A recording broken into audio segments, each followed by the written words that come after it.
Is America's AI action plan as dramatic as all of your LinkedIn newsfeed and headlines make it out to be?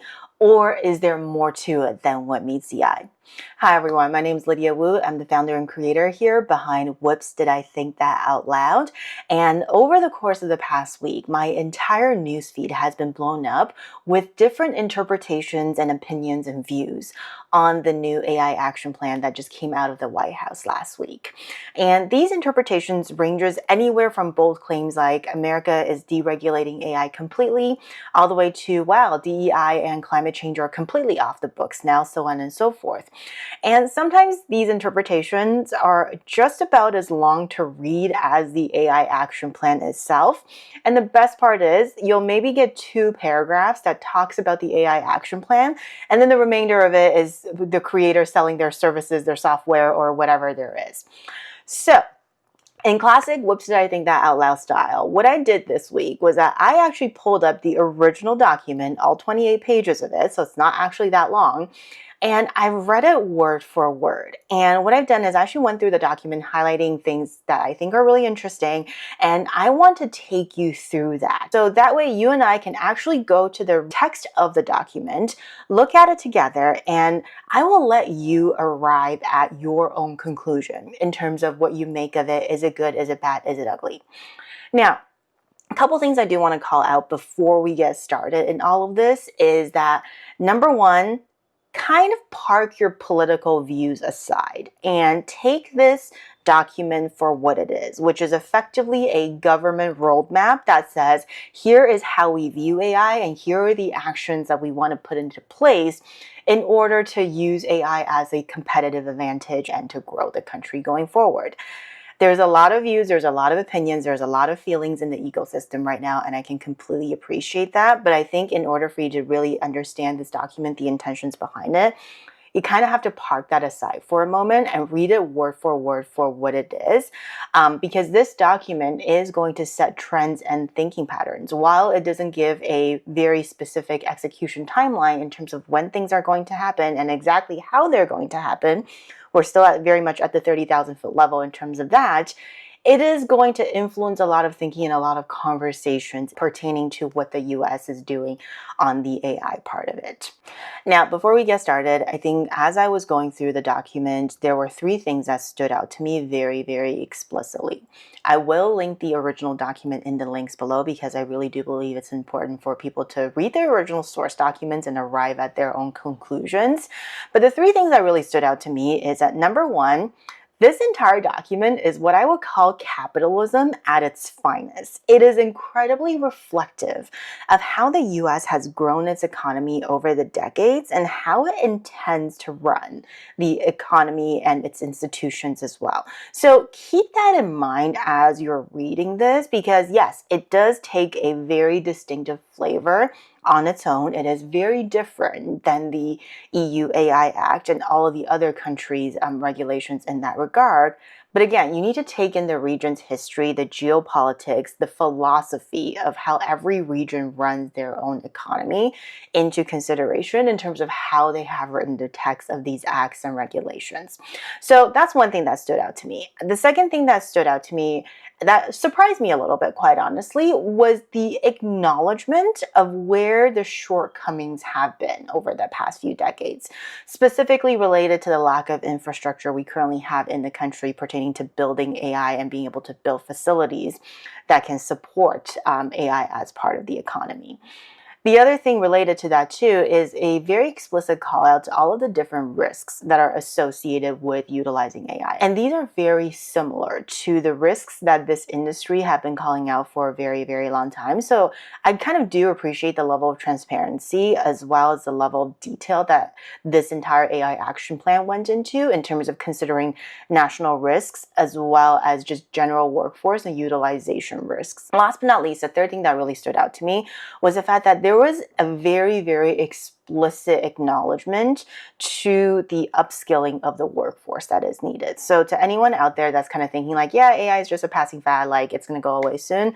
Not really, because you essentially have a government documentation that repeats in multiple sections about how disruptive AI could be to the workforce, the essential skill sets that are needed for the future of work, as well as some of the upskilling efforts that are absolutely necessary to enable a AI-driven workforce and an AI-driven economy. So, with all that in mind, let's get into it. I have screen capped and highlighted the sections that I think are interesting. So here are just some of the highlights that are standing out to me as I'm reading the document. Okay, so first things first, we are opening this entire document, calling this a new golden age of human flourishing, economic competitiveness, and national security for the American people. We wrap this entire paragraph calling it a renaissance. While I think that word is a little bit dramatic in a government documentation, I do appreciate it because it is indicating the fact that we do need to look at the AI era for what it is, which is essentially a evolution in terms of technology, in terms of how we do business, in terms of how global economies are run, quite frankly. Now, the document does go on to then talk about the 3 principles on which the entire AI action plan is built upon. And I do appreciate these guiding principles because first it talks about creating opportunities from this technological revolution, creating high-paying jobs for American workers, and increasing the living standard for all Americans as well. The one part I do really want to call out here is that AI will improve the lives of Americans by complementing their work, not replacing it. And I think that's a very, very critical and key principle from a impact of AI, as well as thinking about what the future of work could look like perspective, letting the government setting the trend to say that AI is here to supplement, it is not here to replace, is a really, really important signal that we do want to see in the economy right now. The second thing to call out here, and I think this is really important piece to call out as well, because in a way it plays into all of the other parts, especially with the exclusion of the terms diversity, equity, and inclusion that comes on later in the AI action plan, is they're explicitly calling out that our AI systems must be free from ideological bias and be designed to pursue objective truth rather than social engineering agendas. They're acknowledging the fact that AI systems are becoming essential tools and they are shaping how Americans consume information. So is it true that the words DEI are being dropped explicitly later on in the plan? Yes, absolutely.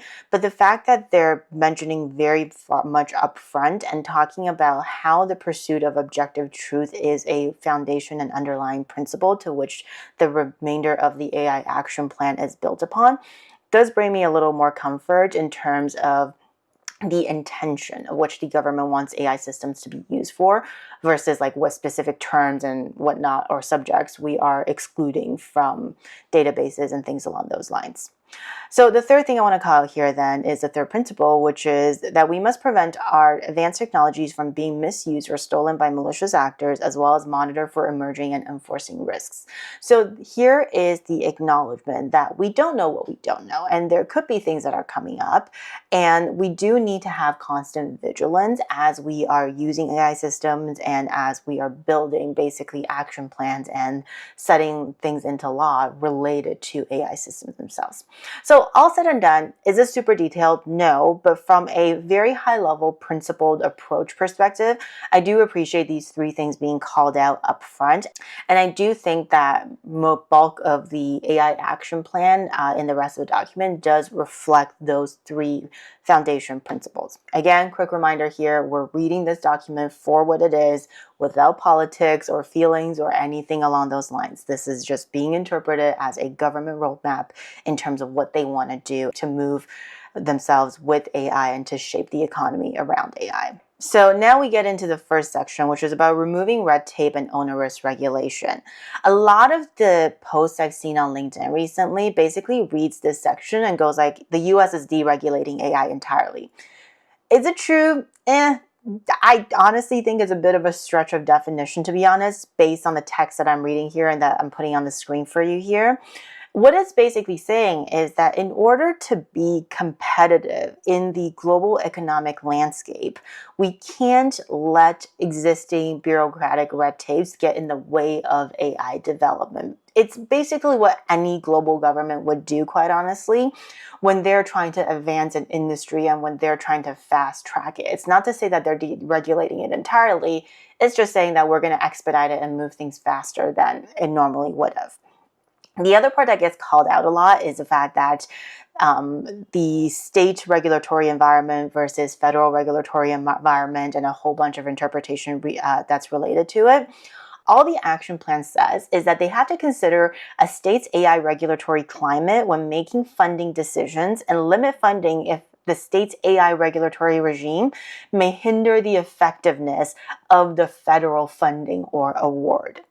So I'm going to take us back a couple centuries in history, if you will. And if you think about how the United States was founded in the first place, it is literally a union of different states. The states have always had the power to run their own economy with their own regulations and things along those lines. All the federal government is saying at this point is that, hey, there has to be some alignment. If there isn't, you can do what you want to do, but just know that we may not fund what you're doing if we don't see alignment. I will leave you to interpret whether that's positive, negative, or anything in between, but that's literally it. And again, it is not uncommon to see these type of language in other federal government documentations, whether you're looking at Canada, China, India, or the whole gamut of what is happening around the world. So it's not as dramatic, again, as some of us are making it out to be in terms of like, oh, the federal government is bending every state's will accordingly. Now, what I am personally really interested in this whole thing is the implication of FCC's evaluation as well as FTC's investigations and things along those lines. I'm really curious to see how those two specific action items will unfold, because in terms of the scope of control of the FCC as well as the scope of the FTC, that does directly impact how companies will do business and how companies are allowed to do business in the US. They don't go into a lot of details about exactly what that means, and I think we're going to keep an eye on it as this progresses. But again, these two are probably the more salient points for me coming out of this entire paragraph. Okay, so the next thing that kind of goes into is ensuring the frontier AI protects free speech and American values. So this is where we kind of take one line a lot of times in how we interpret documents and kind of blow them out of proportion. So I'm going to give you the before, the after, the DEI line, so you can take this whole thing in the context of the section itself. So essentially what this whole section is saying is that AI systems play a profound role in how we educate our children, how we do our jobs, and how we consume media. I don't see a problem with that sentence. Yes, it is true. And therefore, to do that, it has to be built from the ground up with freedom of speech and expression in mind. One of the core tenets of the US being the US, if you will. What it says in terms of recommended policy actions, this is where this whole DEI thing came into play, is that they're basically saying to revise the NIST AI risk management framework to eliminate references to misinformation, diversity, equity and inclusion, and climate change. They're also saying, though, on the line right after that, the government's only going to contract with LLM developers who ensure that their systems are objective and free from top-down ideological bias. So again, you can't just read one line, you kind of have to take the whole thing into consideration. The third bit is actually the more interesting bit for me, which is the fact that they're going to start publishing evaluations of frontier models from China for alignment with Chinese Communist Party talking points and censorship. So I know DeepSeek itself took the world by storm about a year ago at this point. What's really interesting here is that you have the US government coming out and saying like, hey, we are going to scrutinize systems like DeepSeek a little bit more and other AI models coming out of China. So I think from a tech development perspective, we are definitely going to see the core language models being used to be more of the OpenAI Anthropic variety than the DeepSeek variety, just because of the level of scrutiny and just kind of the level of transparency that is associated with the core models and their training data and so on and so forth. Now, the next section talks about encouraging open source and open way AI. So not going into this in tons of detail, effectively they're saying we need to drive open source AI models more than closed source ones, because that is essential for academic research and science experiment and so on and so forth. So essentially you're going to see the government creating more of a supportive environment for open models going forward. From a tech evaluation and adoption perspective, our lives might have just gotten a little more complicated with this encouragement of open models, to now have to understand the difference between open and closed models, both in terms of pros and cons, as well as their impacts to downstream technology. So then the next section, we're starting to talk about enabling AI adoption. This is really, really fascinating because I honestly think some people will feel a little called out by this section, because to quote, what they're saying is that the bottleneck of harnessing AI's full potential is not necessarily the availability of models, tools, or applications. Rather, it is the limited and slow adoption of AI, particularly within large, established organizations. I think this is about as far as the government is going to go in terms of calling out change management, organizational inertia, the fact that our organizations today are not designed for the AI era from both a collaboration as well as a data flow and workflow perspective. And it goes further to call out the fact that there's a variety of factors that's driving the delay in organizational adoption, including distrust or lack of understanding of technology, complex regulatory landscape, and a lack of clear governance and mitigation standards. So again, calling this document for what it is, I do think they're pretty factual in a way to say that, yep, we don't think it's a technology, we think it's the actual adoption of it. So here's what we're going to do to drive actual adoption of AIs across the board. What I do appreciate here is them specifically calling out regulatory sandboxes or AI centers of excellence for startups, researchers to rapidly deploy and test AI tools. So you know the whole concept of piloting that we've been talking about forever in the AI world, which is you got to test it out first before you roll it out to the masses. Essentially, this AI action plan is saying like, yep, we are going to help you to sandbox and test everything out so that we can help you expedite the implementation of AI across different industries. So now the next section is talking about empowering American workers in the age of AI. I really, really do appreciate this entire thing being a section onto its own, because essentially we're acknowledging the fact that AI is transforming how work is done across industries, occupations, and then it really needs a response at the government level to help define and expand both AI literacy as well as skills development so that the workforce can transition into the AI era. This is a section where you see a lot of conversations around training credits, looking at internal revenue codes to make sure that AI training can be eligible for educational assistance credits and things along those lines. I'll let you read all of this on your own, but the part where I do want to call out, and I don't think a lot of people are talking about, is that they are dedicating funding to retraining of individuals being impacted by AI-related job displacement. And they're also rapidly piloting and researching the approaches to workforce challenges that are created by AI. And they're dedicating resources to better understand AI's impact on the labor market. I think this is huge because up until this point, it has been a group of economists, industry analysts looking at what is potentially AI's impact on the labor market, whereas here you basically have commitment from the Bureau of Labor Statistics to truly understand at a national level what is the depth of AI's impact on the labor market. And I think that is pretty significant of a commitment from a data collection and a research effort perspective. The next part I think is really interesting is calling out the support for next generation manufacturing. I think a lot of HR practitioners, when we read through this AI action plan, we don't read into the different implications of what it could mean from a shift of the HR function perspective. But I will say with the level of conversation we have seen around manufacturing, the fact that we're talking about supporting next gen manufacturing in the AI action plan, I firmly do believe that manufacturing is going to be the next big industry to take off when it comes to both needing the workforce and needing HR-related support in terms of how much that sector is going to grow. For all of the HR practitioners who kind of rolled their eyes on manufacturing industry before, as well as working with a blue-collar workforce, I think this might be a good time to kind of shift your thinking a little bit, because this is genuinely where the next big opportunity could be for the HR industry. Okay, so the next part then that kind of caught my eye a little bit after we went through the whole how they're going to increase funding to AI ecosystems, how they're going to evaluate AI ecosystems, we're kind of getting into the combating synthetic media in the legal system. This is really, really interesting because what this action plan has now acknowledged is that AI generated media may present novel challenges to the legal system.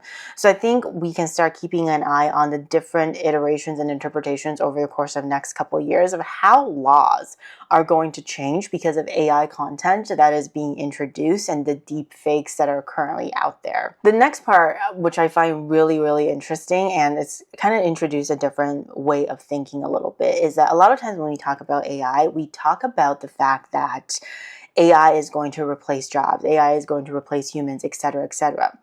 But here's the thing, as great as AI may be, and as much as AI will tell me how to fix a leaking pipe, it is not actually going to fix that leaking pipe that is currently in my bathroom.